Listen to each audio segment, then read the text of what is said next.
जी अस्सलाम वालेकुम voice check.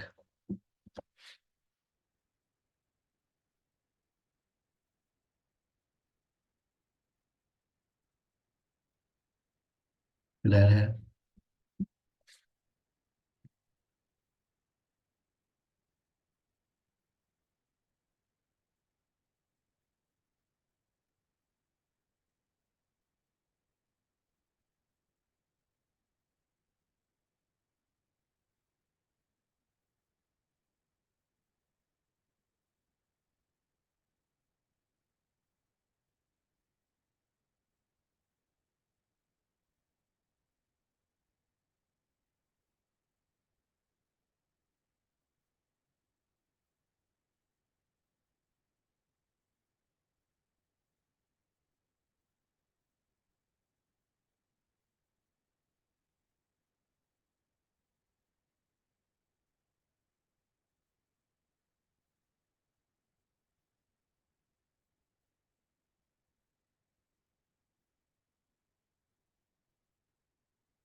Okay जी, आज का जो टॉपिक है ये है मेथड्स ऑफ शोइंग रिलीफ और methods of depicting relief. So elevation and relief basically represent करता है थर्ड डायमेंशन को। कि जब हम मैप्स के ऊपर मैप को स्टडी करते हैं तो किसी भी एक गिवन एरिया की दो डायमेंशंस तो हम ड्रॉ कर लेते हैं, लेंथ और विड्थ तो हम शो कर देते हैं, क्योंकि मैप जो है वो किसी भी गिवन प्लेस का वर्टिकल ओवरव्यू दे रहा होता है, मींस ओवरहेड व्यू होता है। और उसमें लेंथ और वेट्स जो शो हो जाती है। लेकिन जो हाइट्स का एलिमेंट है, यानी जो हाइट है वो मैप्स के ऊपर शो करना, जिसको हम थर्ड डायमेंशन कहते हैं, that is not actually possible on a flat sheet of paper.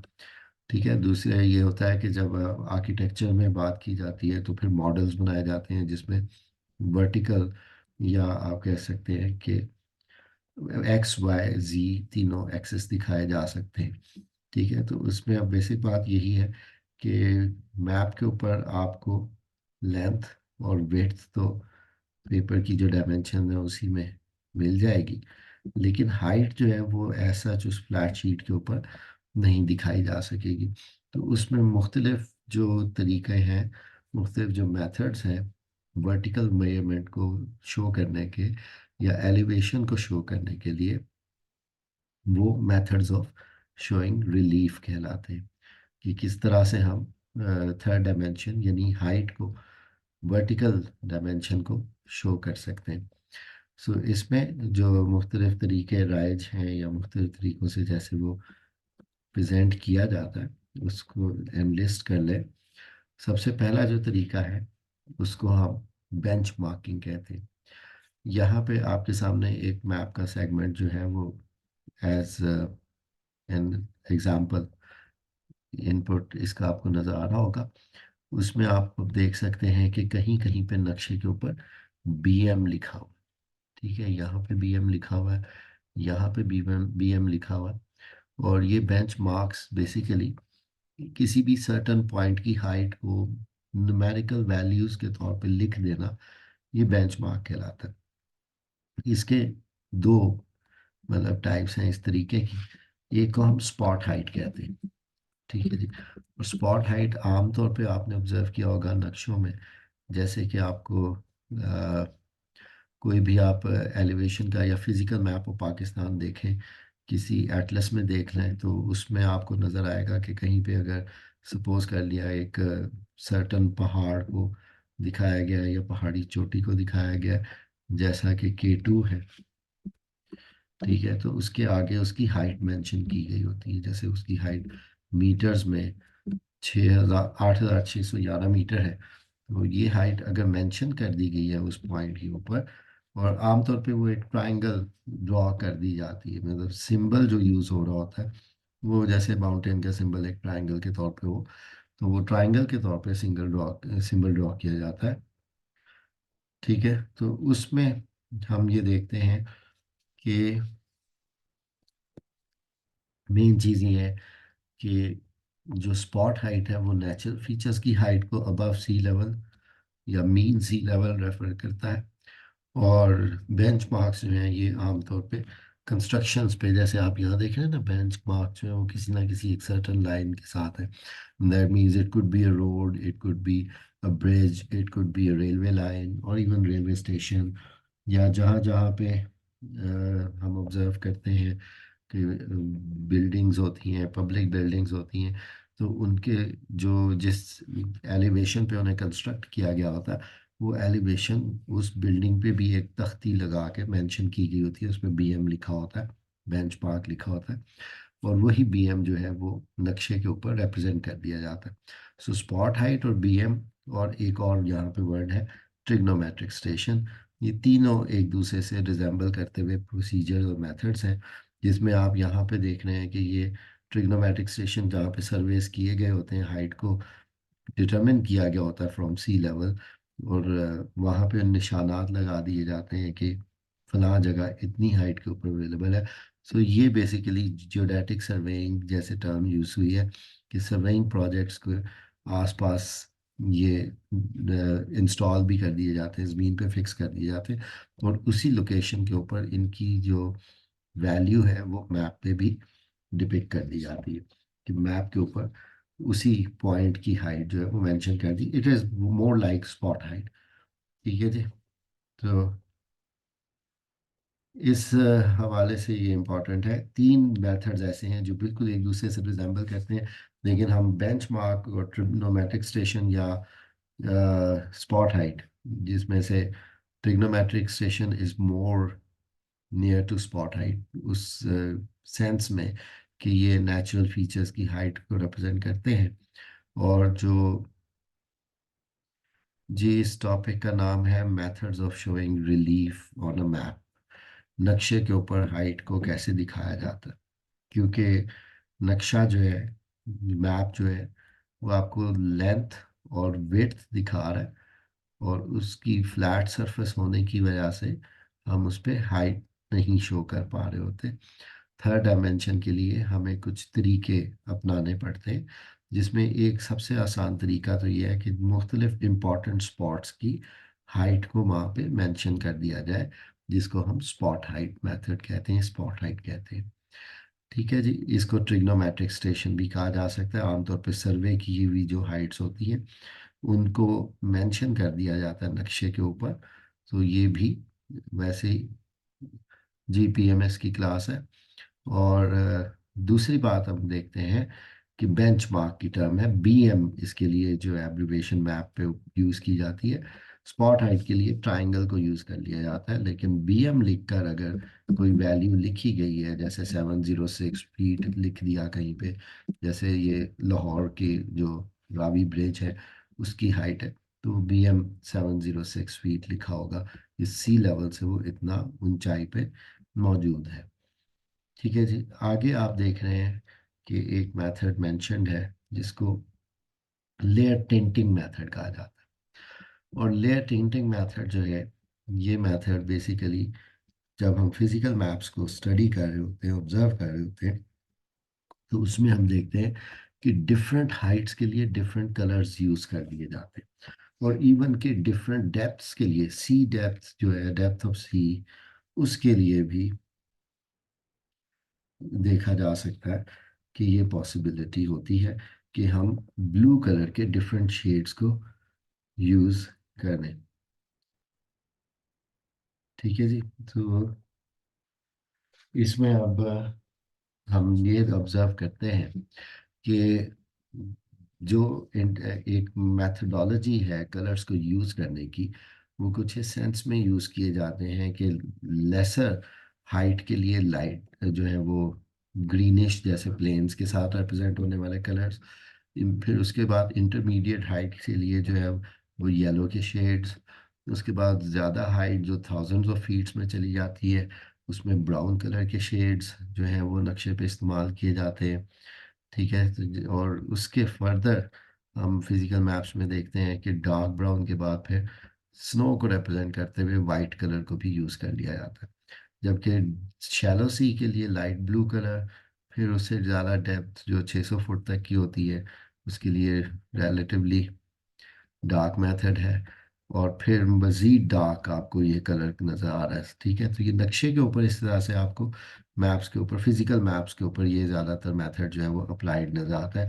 इसको हम कलर टिंट मेथड कहते हैं। यानी टिंटिंग का मतलब है शेड्स इस्तेमाल कर रहे हैं और कलर्स के डिफरेंट शेड। लेकिन बेसिक जो रूल रहेगा वो ये है कि इंक्रीजिंग हाइट के साथ जो कलर की इंटेंसिटी है उसको भी इंक्रीज किया जाएगा ताकि वो साइकोलॉजिकल इम्पैक्ट दे। और डेप्थ के साथ ब्लू कलर की इंटेंसिटी को इंक्रीज किया जाएगा ताकि वो ज़्यादा डीप की सेंस दे। ठीक है, क्लियर है।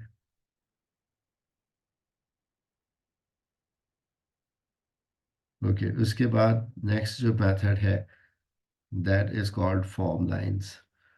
ठीक है जी, फॉर्म लाइंस बेसिकली वो लाइंस हैं जो कि मेजर तो नहीं की जाती, हाइट मेजर नहीं की गई होती, सिर्फ टॉप के ऊपर से जो व्यू आ रहा होता है किसी एक फीचर का, किसी एक पहाड़ का, उसको, उसके जो स्लोप्स हैं उनको डिफरेंट लाइंस के थ्रू रिप्रेजेंट कर दिया जाता है। ठीक है जी, यहाँ पे मेंशन है form lines have no standard elevation और given any general idea of relief. Form lines are represented as dash lines. Basic बात यह है कि ये एक इंडिविजुअली इस्तेमाल होने वाला मेथड नहीं है। ये हमेशा कॉन्टूर्स के साथ इस्तेमाल किया जाता है और कॉन्टूर्स जो है वो अभी आगे आने वाले टॉपिक में शामिल हैं। Contours are basically the lines joining the heights of same, or you may say points of same height। जहाँ जहाँ पे भी हाइट सेम कैलकुलेट होती है वहाँ पे जॉइंट कर लिया जाता है तो उसको कॉन्टूर कहा जाता है। इसको हम फॉर्म लाइंस को और कॉन्टूर्स को कंबाइंड स्टडी करेंगे। नेक्स्ट अब आती है जैसे ये बात है शेडेड रिलीफ। और शेडेड रिलीफ जो है ये एनहांस करती है विजुअल इम्प्रेशन को जो कि एसोसिएट किया जाता है हाइट्स के साथ। ठीक है जी, इसके बीच में हमें आपके सामने ये नज़र आ रहा है, इसमें आपको ऐसा फील हो रहा है जैसे कि ये एम्बॉस्ड है ये, मतलब आपको सब कॉन्टिनेंट का मैप भी नज़र आ रहा होगा। और उसके साथ साथ आप ऑब्जर्व कर सकते हैं नॉर्थ अमेरिका का मैप। तो इसके शेडेड रिलीफ में बेसिकली हम ये कहते हैं, इसको हिल शेडिंग मेथड भी कहा जाता है, कि हिल्स वगैरह के शेड कास्ट हो रहे होंगे। जैसे आप यहाँ पे ऑब्जर्व कर सकते हैं कि ये ज़्यादातर साइकोलॉजिकल इम्पैक्ट दे रहा है कि ये रॉकी माउंटेन्स हैं तो ये ऐसे लग रहा है कि ज़्यादा उभरे हुए हैं। और इधर आपको एपलाशियन माउंटेन्स का एक साया पड़ता हुआ नज़र आ रहा है प्लेन्स के ऊपर, बिल्कुल ऐसे ही जैसे ये वेस्टर्न घाट्स वगैरह की साइड जो है इसका साया आपको नज़र आ रहा है पड़ते हुए। जबकि जो प्लेन एरियाज हैं वो बिल्कुल फ्लैट हैं और उन पर लाइट पड़ रही है। ठीक है, सो ऐसा फील हो रहा है कि ये जो हिमालयाज हैं ये चूंकि शेड कास्ट कर रहे हैं तो ये ऊंची जगह है, एटलीस्ट ये अंदाज़ा हो रहा है। ठीक है, so it is a visual impression. ये इसमें हाइट्स तो नहीं पता लगेंगी, लेकिन हाइट्स का भी फ़र्क इस तरह से पता लग सकता है कि जो कम ऊंची पहाड़ियाँ हैं उनके हल्के से शेड्स होंगे और जो ऊंचे पहाड़ हैं उनके बहुत डार्क और ज़्यादा दूर तक फैले हुए शेड्स होंगे। फीलिंग आपको इसमें यही आ रही होगी कि एक सर्टन साइड से जो है वो लाइट कास्ट की जा रही है और उस लाइट का जो इफ़ेक्ट है वो ये है कि यहाँ पे उसके ऑपोजिट साइड पे आपको शेड्स कास्ट होते हुए नज़र आ रहे हैं। तो इस मेथड को हम हिल शेडिंग या शेडेड रिलीफ मेथड कहते हैं। ये भी हाइट्स को दिखाने का एक तरीकाकार है। इसके बाद नेक्स्ट जो प्रोसीजर है, नेक्स्ट जो मेथड है, इट इज़ कॉल्ड रिली हैशर्स। ठीक है जी, हैशर्स को डिफाइन कैसे किया जा रहा है कि hachures are short broken lines used to show relief. Hachures are sometimes used with contour lines, वही बात है, फॉर्म लाइंस और हैशर्स ये कॉन्टूर लाइंस के साथ कॉम्बिनेशन में इस्तेमाल होते हैं। They do not represent exact elevation, लेकिन जो इसमें सेंस यूज की गई है वो ये है कि these lines actually represent the flow of water, कि अगर किसी एक सरफेस के ऊपर से पानी को गुजारा जाए तो वो पानी कहाँ पे ज़्यादा स्पीड से गुजरेगा और कहाँ पे कम गुजरेगा। तो इसकी जो स्पेसिंग है डैशेस की, जैसे यहाँ पे आप देख सकते हैं ये डैशेस दूर दूर हैं, इसका मतलब है ये रिलेटिवली फ्लैट सरफेस है। लेकिन जहाँ पे डैशेस बहुत इंटेंस है, बहुत ज़्यादा क्वांटिटी में लगा दी गई है और एक दूसरे के क्लोज लगा दी गई है, तो इससे ये फीलिंग आ रही है कि यहाँ पे पानी बहुत तेज़ी से फ्लो करेगा, and that will be actually the edge of a cliff. ये पोर्शन ऐसे लग रहा है कि बहुत तेज़ी से पानी यहाँ से नीचे आ रहा है, एंटर होगा। So it actually represents the flow of water, कि अगर एक सरफेस के ऊपर से पानी फ्लो कर रहा है तो वो फ्लो ऑफ वाटर जो है वो कितना इंटेंस होगा, that will depend upon the slope characteristics, the elevation and the gradient of the slope.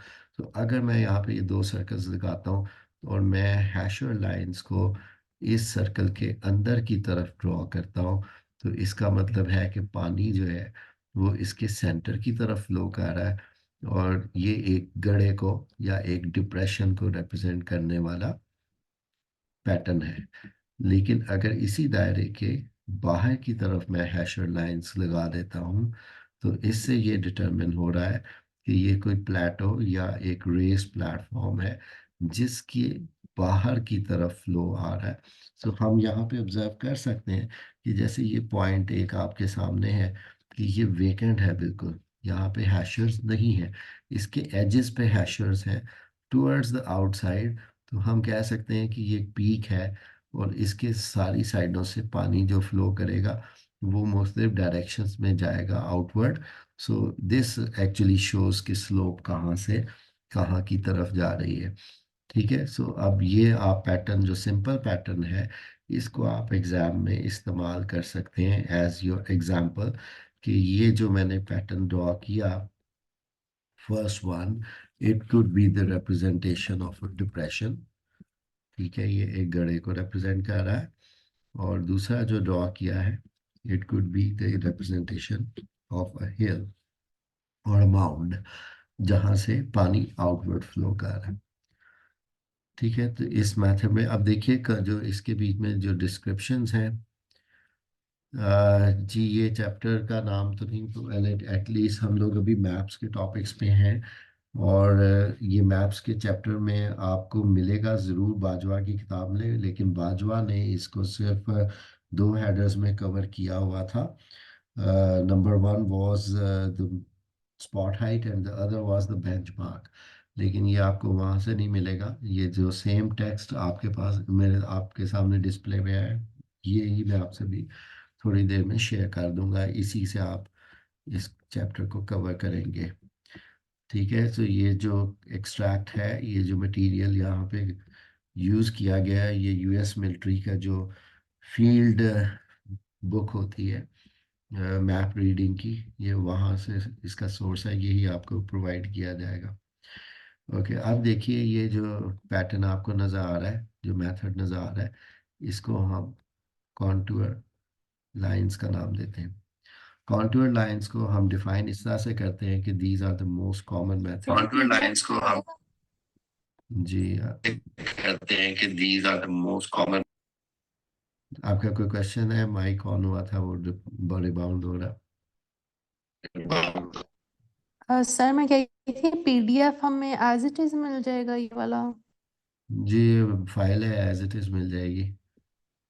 ठीक है, लेकिन इसमें आप स्केल्स भी कवर कर लीजिएगा, स्केल्स का चैप्टर भी इसमें हुआ हुआ है, और ये मेथड्स ऑफ शोइंग रिलीफ भी करना है।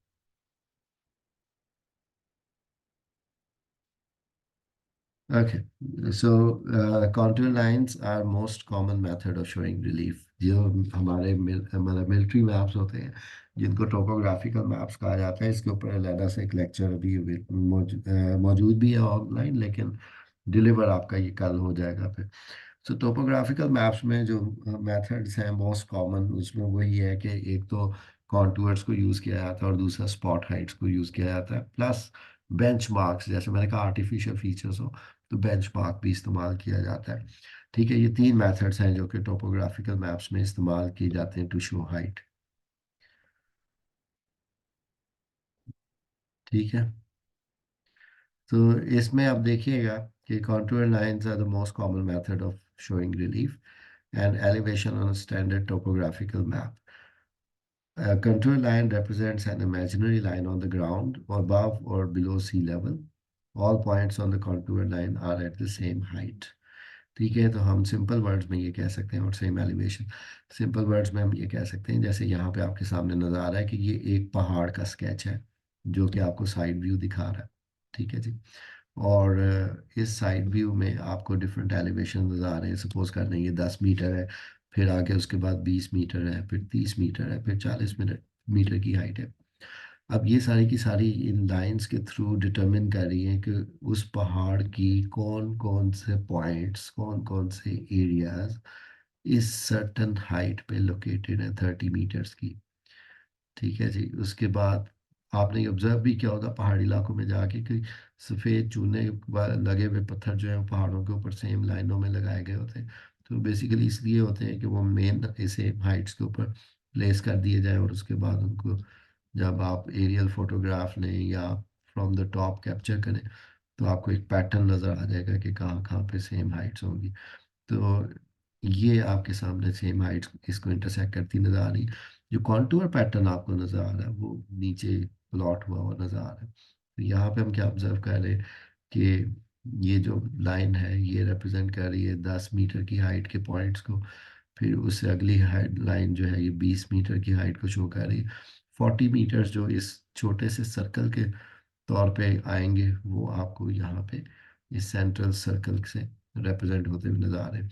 अब जैसे मैंने आपको हैशर्स में एग्जांपल दी कि किस तरह से आप हैशर्स में ज़रा एक सिंपल सी प्लॉटिंग कर सकते हैं, तो वैसे ही यहाँ पे कॉन्टूर्स को मैं एक्सप्लेन करूँगा। लेकिन आप देख सकते हैं कि इसमें कॉन्टूर्स को इंटरवल वाइज डिफरेंट नाम दिए जाते हैं। जैसे कि ये अब हंड्रेड्स वाले वैल्यूज़ का जो है इसको इंडेक्स कॉन्टूर कहा जा रहा है। ठीक है जी, ये इंडेक्स कॉन्टूर कहलाता है। उसके आगे जो कॉन्टूर्स हैं जैसे सप्लीमेंट्री है, सेकेंडरी हो जाएगा, फिर इंटरमीडिएट, ये सारे ये तीन लेवल्स के हैं। सो बेसिकली जो index है starting at zero और mean sea level every fifth contour is a heavier line, ताकि आपको अंदाज़ा रहे कि 5-5 के इंटरवल के साथ जो है वो इनको ज़्यादा बोल्ड बनाया जा रहा है, ज़्यादा यू में से कि प्रोमिनेंट किया जा रहा है, just to have a better view। ठीक है जी, दूसरा intermediate between the index contours there is a intermediate contour lines and these are finer and do not have their elevation given। so इसमें सिंपल सी बात है, इनको हम फॉर्म लाइन भी कह सकते हैं। फॉर्म लाइंस वो लाइन होती हैं जो शेप तो दिखा रही होती हैं लेकिन हाइट उन पे मेंशन नहीं होती। ठीक है जी, सो जैसे मैंने कहा और बताया कि हैशर्स और कॉन्टूर्स और फॉर्म लाइंस ये कॉम्बिनेशन में इस्तेमाल हो रहे होते हैं, सो हम इसके बीच में इसको रिप्रेजेंट करते हैं। फिर सप्लीमेंट्री लाइन है, यहाँ पे उसने मेंशन किया these contours resemble dashes, they show changes in elevation of at least 1.5 of contour interval. ये भी फॉर्म लाइंस ही हैं एक सेंस में कि इनके ऊपर भी वैल्यूज मेंशन नहीं की गई होती और डैशेस में होती हैं। ठीक है, सो जो आपके प्राइमरी हैं या इंडेक्स कंटूर्स हैं जिनके ऊपर वैल्यू मेंशन की गई है, एलिवेशन मेंशन है, उसको हम कंटूर कहते हैं। अब देखिए यहाँ पे हम ड्रॉ कर सकते हैं, फॉर एग्जांपल अब एक हिल है तो उसका जो कंटूर पैटर्न होगा वो कुछ इस तरह से होगा कि हिल का जो हमेशा जो सेंट्रल पोर्शन होता है वो नैरो होता है, यानी उसकी जो पीक होती है वो बिल्कुल नैरो होती है, और उसके इर्द गिर्द जो है वो आपको सर्कुलर पैटर्न के ऊपर फिर मज़ीद कॉन्टूर्स नज़र आते हैं।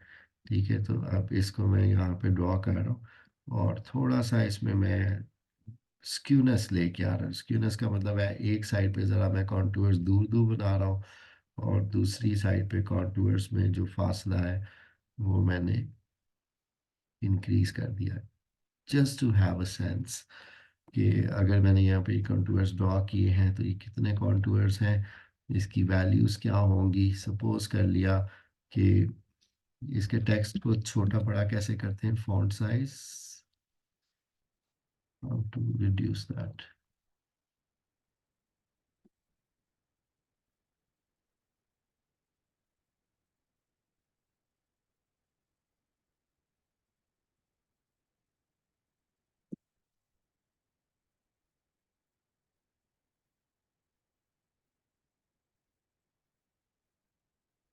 सबसे पहले अगर मैं यहाँ पे कह दूँ कि ये 100 है, और उसके बाद फिर 200, 300, 4, 5, और सेंट्रल मोस्ट जो है, जो सबसे सेंटर में मैंने ड्रॉ किया, ये एक्चुअली रिप्रेजेंट कर रहा है 600 की वैल्यू को। सो हमने ये ज्यूम कर लिया कि ऐसा पहाड़ है जो कि तकरीबन 600 मीटर के एलिवेशन पे उसकी पीक है, और हर 100 मीटर के साथ हमने एक कॉन्टूर लाइन ड्रॉ की है टू रिप्रेजेंट इट्स हाइट। और अब हम इसका ज़रा क्रॉस सेक्शनल व्यू लेते हैं, या क्रॉस सेक्शनल आइडिया लेते हैं कि कैसे इसकी शेप होगी। तो मैं यहाँ पे क्रॉस सेक्शनल लाइन ड्रॉ करता हूँ, जो कि इस पूरे फीचर को, जो कि नक्शे पे बना हुआ फीचर है सपोज कर लिया, उसके थ्रू गुजरते हुए एक क्रॉस सेक्शनल लाइन हमने ड्रॉ कर ली। अब इसी क्रॉस सेक्शनल लाइन के पैरेलल हमें, अब इसी क्रॉस सेक्शन, जी क्वेश्चन है तो पूछ लें।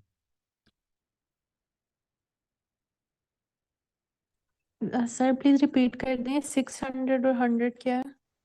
ये वो पॉइंट्स हैं, मतलब ये सारे के सारे सर्कल्स बेसिकली वो लाइंस हैं जो सेम हाइट के पॉइंट्स को टच करते हुए गुजर रही हैं। ठीक है, मैं सिर्फ अभी नक्शे पे बने हुए कंटूर पैटर्न को रिप्रेजेंट कर रहा हूँ ऑन द ग्राउंड, वो शेप में कैसा होगा। ठीक है, तो अब मैंने यहाँ पे लाइंस जो ड्रॉ की हैं, वो मैं 6 लाइंस ड्रॉ कर चुका हूँ। 6 लाइंस ड्रॉ हुई थी, 1, 2, 3, 4, 5 और एक 6। ओके, 6 लाइंस मैंने ये बिल्कुल सेम इंटरवल पे या गैप के साथ ड्रॉ कर दी। ठीक है जी, इसमें से जो हाईएस्ट वैल्यू की लाइन है वो यहाँ पे 600 की है, जैसे कि आपको विजिबल भी है कि जो इनर मोस्ट सर्कल है वो 600 के हाइट को रिप्रेजेंट कर रहा है, जो आउटर मोस्ट सर्कल है वो 100 की हाइट को रिप्रेजेंट कर रहा है, और बाकी फिर ये 100 है, 200 है, 300, और इतने भी कम है तो 1, 2, 3, 1, 2, 3, 100, 200, 300 यहाँ पे आ गया, और आगे फिर 400 और 500 आ गया। ठीक है, और फिर 6। तो यहाँ पे आपके सामने अब क्या है कि हमने एक पैरेलल लाइंस का सेट ड्रॉ कर लिया, और ये पैरेलल लाइंस किसके पैरेलल हैं, जो क्रॉस सेक्शनल लाइन हमने उस नक्शे पे बने हुए कंटूर पैटर्न के थ्रू गुजारी। इस मेथड को ड्रॉप डाउन मेथड कहा जाता है। इसमें हम ये करते हैं कि जो क्रॉस सेक्शनल लाइन है वह जहाँ जहाँ पे कॉन्टूर को टच करके गुजरेगी, वहां से उसकी रिप्रेजेंटेटिव पैरेलल लाइन तक हम उसको ड्रॉप डाउन कर देते हैं। सो पहला ड्रॉप डाउन हम जो कर रहे हैं वो 100 से, ये आप क्रॉस सेक्शनल पॉइंट यहाँ पे देख रहे हैं, इंटरसेक्शन पॉइंट है, और ये हम 100 तक ड्रॉप कर रहे हैं। तो मैंने इसको 100 तक ड्रॉप कर दिया। इसके बाद नेक्स्ट जो ड्रॉप डाउन है वो 200 का है।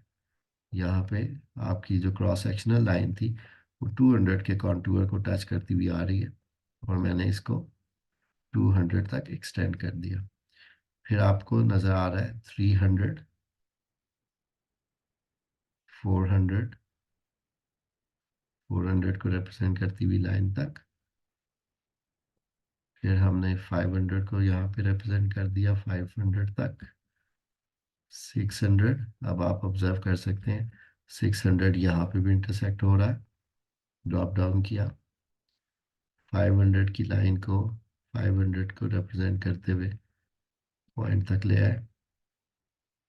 400 की लाइन ड्रॉप डाउन की, 300,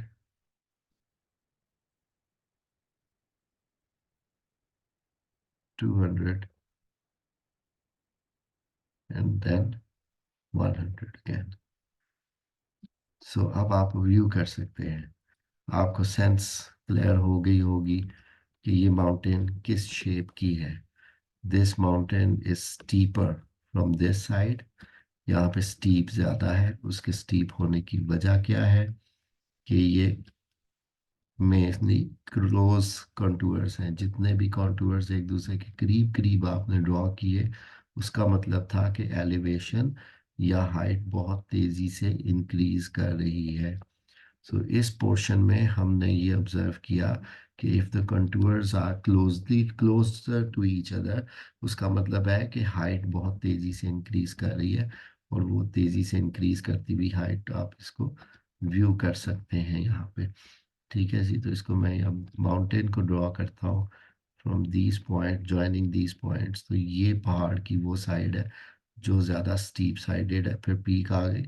उसके बाद हमने देखा कॉन्टूर्स एक दूसरे से दूर दूर ड्रॉ हुए थे, और उसके बीच में एलिवेशन जो है वो बहुत तेज़ी से इंक्रीज नहीं हुई. सो जो डेंटल साइज,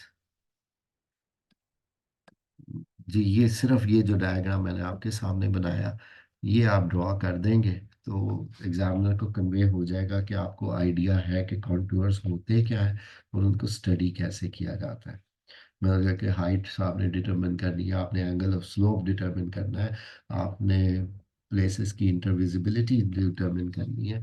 तो ऐसा हो सकता है. अब देखें कि इसमें मैंने आपके सामने ड्रॉ किया, तो अगर मैं यहाँ पे ये दो तीन सर्कल लगाऊं और उसके बाद मैं यहाँ पे वैल्यूज़, अब ये वैल्यूज़ बड़ी इंपॉर्टेंट है कि अब मैंने देखें पहले जो था आउटर मोस्ट 100 लिखा था, अगर मैं इसको 300 लिख देता हूँ. ठीक है जी. फिर मिडल वाले के ऊपर मैं 200 लिख देता हूँ, और फिर आपके सेंटर वाले को 100 लिख देता हूँ. तो ये अब किस चीज़ को रिप्रेजेंट करेगा, ये मैं आपसे पूछ रहा हूँ. ठीक है. इसको जज करना है. तो हमने क्रॉस सेक्शनल लाइन लगाई. क्रॉस सेक्शनल लाइन तीन वैल्यूज को कट करके गुजरी है. तो तीन लाइंस उस क्रॉस सेक्शनल लाइन के पैरेलल लगा ली, जो कि नेमली 100, 200 और 300 की होंगी. ठीक है. उसके बाद हमने ड्रॉप डाउन मेथड फॉलो करना शुरू किया. इंटरसेक्शन पॉइंट को ये देख लें, ये 300 का है, यहाँ पे ले आया. 200 वाले को 200 तक ड्रॉप कर लिया. 100 वाले को 100 तक ड्रॉप कर दिया. फिर दोबारा ये 100 क्रॉस हो रहा है उसी लाइन से, इसको 100 तक ले आए. उसके साथ ही आगे 200 है, और उसके बाद फिर 300 है, इसको मैं 300 तक ले आया. अब जो आप ऑब्जर्व कर रहे हैं वो क्या है कि ये एक डिप्रेशन है, ये एक गड़ा है, ये पहाड़ नहीं है. तो कंटूर पैटर्न या उसकी शेप काफ़ी नहीं होती, उसके ऊपर लिखी हुई जो वैल्यूज़ हैं वो बहुत इंपॉर्टेंट है. कि आप देख रहे हैं कि इसका जो एज है वो ऊंचा है, और जो इंटीरियर इनर मोस्ट पार्ट है उसकी वैल्यू, उसकी हाइट कम है. ठीक है. एज 300 फुट का है और इनर मोस्ट सर्कल 100 फुट का है. सो यहाँ पे रिप्रेजेंट हो रहा है एक डिप्रेशन. ये एक गड्ढे की रिप्रेजेंटेशन है कॉन्टूर्स के थ्रू. और जो पहले हमने बनाया था दैट वाज द हिल.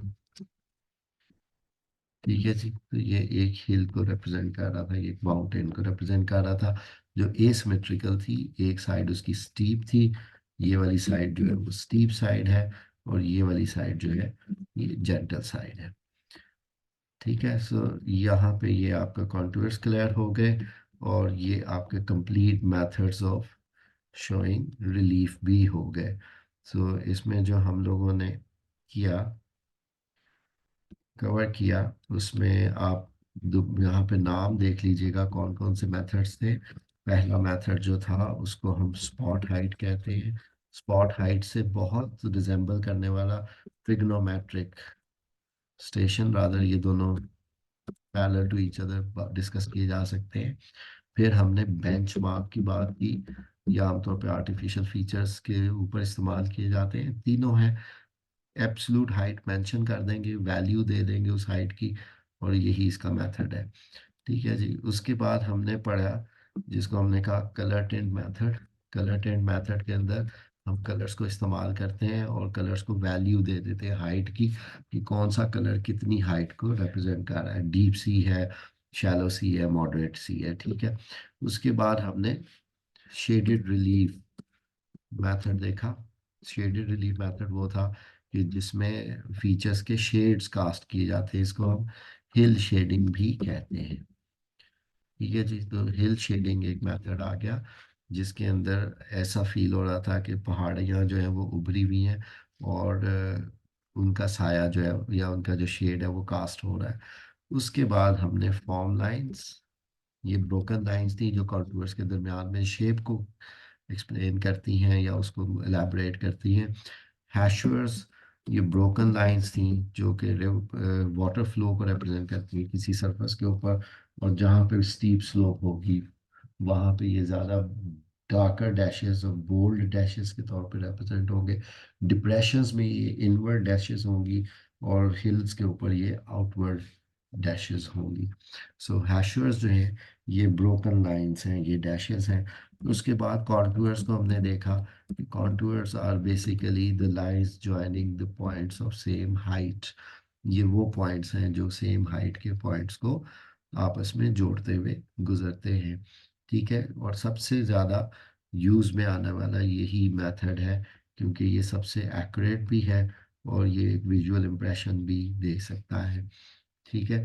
सो ये मेथड्स, और इसका टाइटल था हमारे टॉपिक का methods of showing relief on a map.